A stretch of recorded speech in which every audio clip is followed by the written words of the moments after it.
It's that time again. It's time for a brand new save. Welcome to the Rolling Stones.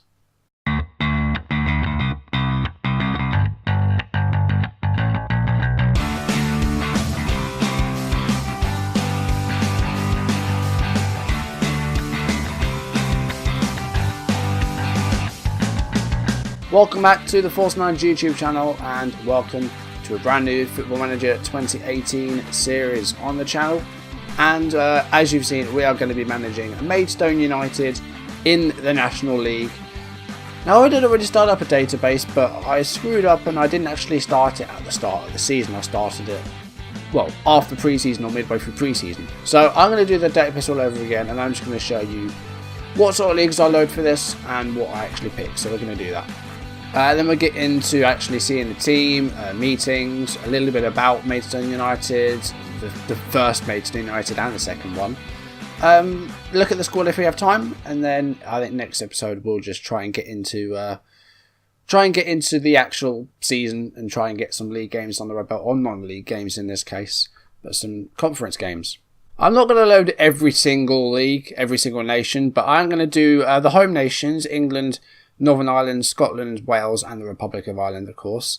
And a handful of, high-profile leagues in Europe: Belgium, France, Germany, Greece, the Netherlands, Italy, Spain, Portugal. The usual ones. Going to steer clear of some of the smaller nations like sort of the Austrias and the Bulgarias. Got some decent teams in them, but we don't really need to look at these. I'm also going to have the USA, Argentina and Brazil loaded, but I'm only going to have those on view only. I'm not adding key staff. I'm adding players to playable teams so that you can get a full squad if it doesn't give you one. I always prevent use of the in-game editor so you know that there's no shenanigans involved. I always do that. But one thing I'm going to do differently with this series is that I'm disabling attribute masking. Now, I did a poll on this on Twitter, which wasn't conclusive because so few people voted on it. But basically, I'm doing this in the interest of time. Well, I'm probably not going to have a lot of scouts, but in the interest of time, we are going to have every player's attributes available. I will still scout players and, get suggestions based on whether we should sign them or not, but I will be able to see all players' attributes. It's just in the interest of time. I know it's not as realistic, but if this was real life, you wouldn't see attributes as numbers for players, would you? You would just see them as you were scouting them. So, it's no less realistic than having attribute masking on. So that gives us about 50,000 players, but I do want to go for a few more than that. So let's see if we can add a few more leagues here. Now we're going to go down to the lowest available league for each of these, and hopefully we'll get up to about, maybe 70,000 players, something like that. We're up to 65,000. I don't think that's too bad. Is there anything else we could potentially add? I'm just going to add Poland and Denmark, just for the hell of it. There we go. So that's brought us over 70,000 players. Now, I had this set on this the first time I did it, so that's what I did wrong. I set it for the start of the season. So we're going to set it to early pre-season for England, and we're just going to go straight from the very beginning, play all the pre-season off screen, and I'll let you know how that goes. If you're excited for the series, then do hit a like on the video down below, leave comments. If you want to see videos as and when they turn up on YouTube, do hit that subscribe button. If you've got any tips for non-league management, do put them in the comments below as well, because this is uncharted territory for me on YouTube. The first time I've done non-league in England, I did Serie D with Parma, which was like the highest non-professional division in Italy. That was back in from 2016, but this is, it's a different kettle of fish. Okay, so while this is all setting up, let's talk a little bit about Maidstone United. Well, let's start off with the first Maidstone United, which was founded in 1897 and existed up to 1992 when they went bankrupt. And, they played their highest tier at that point was the Football League 4th Division, which they was in from 1989 until 1992 when they fell out of existence. But the new Maidstone United came in and took over, and they're higher than that now. Well, they're in the National League now. So no, they're around the regional leagues for most of their time. 1989 they got into the Football League. They won the conference, so they became members of the 4th Division. They had a lot of financial issues though, and there was at one point only 2 players registered to play for the club. And, they lost their stadium. They didn't have a place to play home games. They tried to merge with another club. That didn't work. They had to cancel their opening game of the 92-93 season.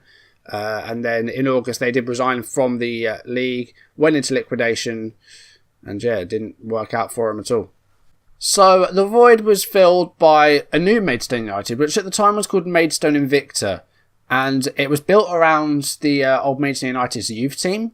So originally they were a youth squad, but they did make the step up and become a senior football team. And they got promoted to or elected to the Kent County League, 4th Division. Made their way through that. They were in the Isthmian League Division from 2013. And they managed to win the league of that in 2015. Got promotion to the National League South. And got a second successive promotion in 2016 to the National League, which is where they are now. And I believe is it Ebbsfleet they beat in that final? It was Ebbsfleet United, yeah, I'm correct. So they won 4-3 on penalties after a 2-2 draw. So that got them into the National League division. And most recent season, 2016-2017, they finished in 14th place, which is not bad at all. And they're doing really well. They're on the up. And, they're approaching the Football League, which would be really good to aim for. As far as other Kent teams, Gillingham have quite a strong rivalry, even though they're not in the same division, although that might not be true after a couple of seasons. We'll see what happens with that. But the old Maidstone, the only other club in Kent that have joined Gillingham in the Football League. So that's interesting. It could be a rivalry revived there. There's also a rivalry with Tunbridge Angels, a club which is even closer to me, but unfortunately not available on the main database. They're down in the Isthmian League at the moment. They've had some good success, and then, even more locally, there's, some teams which have actually played at Wembley. But yeah, my plan with Maidstone, just see how far I can take them. It might not end in the Champions League like Liverpool, spoiler alert. But we're just going to see how far we can take them. Gallagher Stadium is where they are situated. They had to share a stadium for quite a while. 4,200 capacity stadium. We'll see all this when we get to the main game. But yeah. Alright, let's pick our team then. So we're going to the National League. Where's Maidstone? There they are. They're predicted to finish in 8th place. Professional status, local reputation, nicknamed the Stones, the Rolling Stones in my case. Owner loves the club, no transfer policy, finances are okay. Stadium, Gallagher Stadium, 4,200, 792 of which are seated. Basic training facilities, no data analysis facilities, basic youth facilities, and of course, the region, we know that. Managerial style, now I've suggested the badge based on Maidstone. I've got the National A licence, and I've put myself as a Sunday League footballer because it's the lowest thing you can be. So, this is me managing. And I wasn't a semi-pro footballer or a pro footballer. I wasn't a Sunday League footballer, but unfortunately you can't have no footballing experience. So that's what we've gone with. And, I've gone with like a mixed match. I've gone with management and motivating. I think that's important in these lower divisions. Everything else at 2, discipline at 4. As far as the coaching attributes, I've gone more for working with youngsters and mentals, not very too much about, the actual coaching, like the goal attacking or the goalkeeping or the fitness and stuff. It's more around like the mental and the tactical side that I want to work with. So that's what I've gone with there. Force 9 takes Maidstone hot seat. Maidstone have unveiled Andy Force 9 as their new manager. Force 9 is said to be delighted at the chance to manage at Gallagher Stadium, and the Stone supporters will no doubt be hoping their new manager has what it takes. With it being his first job in management, all eyes will be on Force 9 as he attempts to make his mark, not only on the club, but on the game in general. So, Bill Williams is the managing director. Is that our contract? It looks like it. £375 a week. Let's have a look at that. Here it is. £375 a week. Just a 1-year deal, as always. So that's fine. Happy with that. So let's attend this meeting. And, it's the same as every other meeting. We'll have a bit about the club's history, even though I've already gone over that. Don't need any philosophies. Yes, I want to meet the journalists.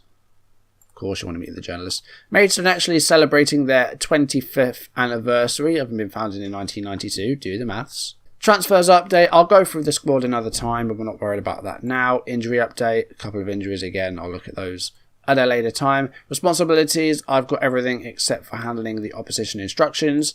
And the background of Maidstone United, there you can see like their history and their competition success. So 2 conference national divisions in 84 and 89. It was before Maidstone were a team, but There you go. 2007, they won the Bostik League Division 1 South, which is the Isthmian. And 2015, they won the division. And they won the Southern Counties East Football League twice.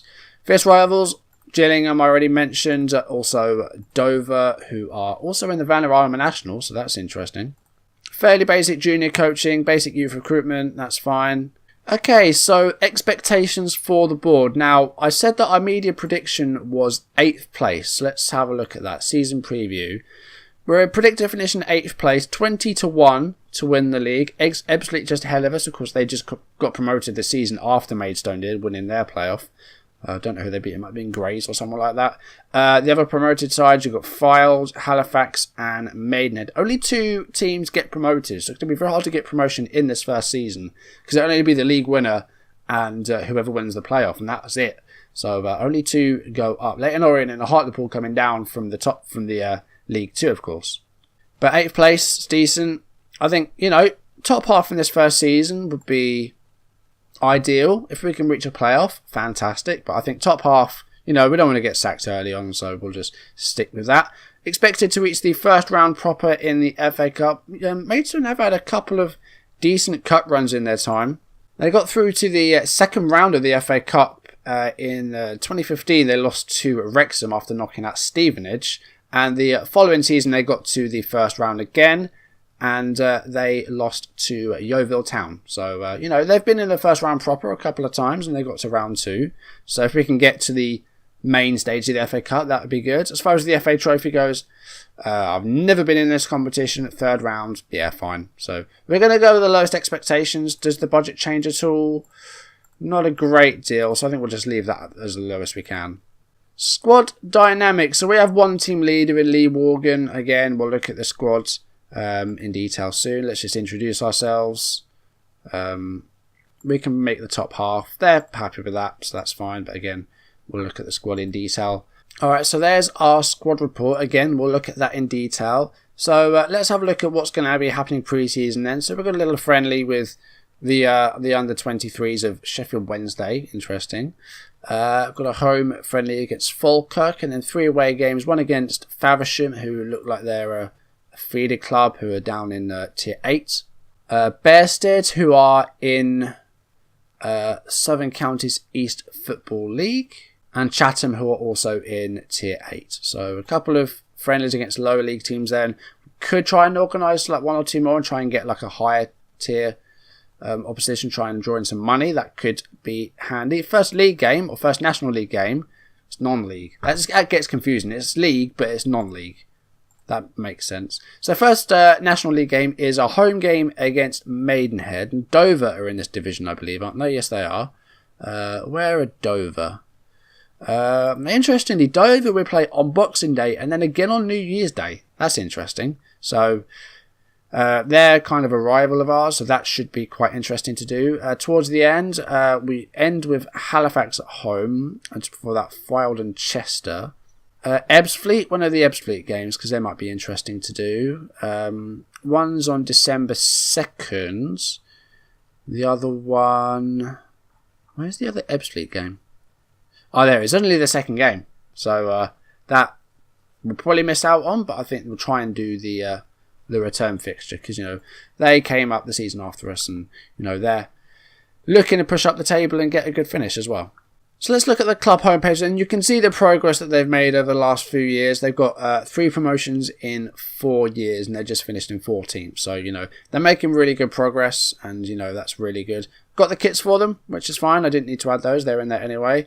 Gallagher Stadium, we've already mentioned, 4,200 capacity.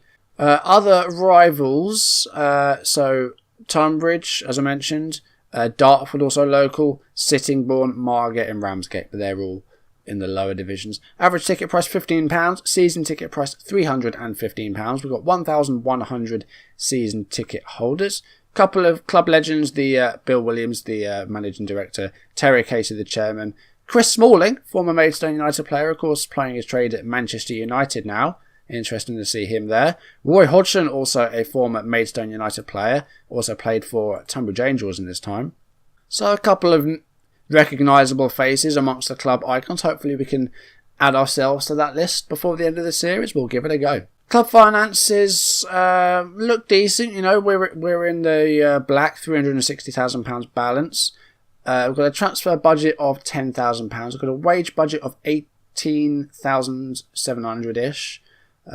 Next season's wage budget 17,750 a week. Scouting budget of just under 21,000. I don't know if that's good or not, because scouting's different on this game, and doing it on a lower level like this, it's going to be interesting. I'm not a fan of the scouting on the new game. I know it's meant to be more realistic, but I just prefer the old way of getting reports. Now it takes ages to get reports. I'm not a fan, but if it's more realistic, then that's fine. I can live with it. Actually, do you know what? We're going to look at the squad now. Let's just have a look at like the main players, and then we'll look at the squad in detail next time round. So the captain, Lee Morgan, Welsh 33-year-old goalkeeper. Now the stats, the attributes aren't going to be amazing, of course. We're in non-league. But the 19 natural fitness jumps out. 15 reflexes, 14 communication. Determination is 16. He's a capable goalkeeper. Been here for a good few years. Played almost every game for 4 seasons. He played for Tunbridge before, and Hastings and Eastbourne. He's been all around the southeast. So hopefully he'll be good. Vice captain is Stuart Lewis, who's a central midfielder, 29 years old. Looks pretty well rounded, like a ball winning midfielder, like defensive midfielder sort of player. Tackling at 12 isn't too bad for this level. Good teamwork. Physically, pretty strong, aggressive. Liable to pick up a lot of cards, but hopefully he can be a decent, defensive midfielder or ball winning midfielder. He looks like he could do stuff.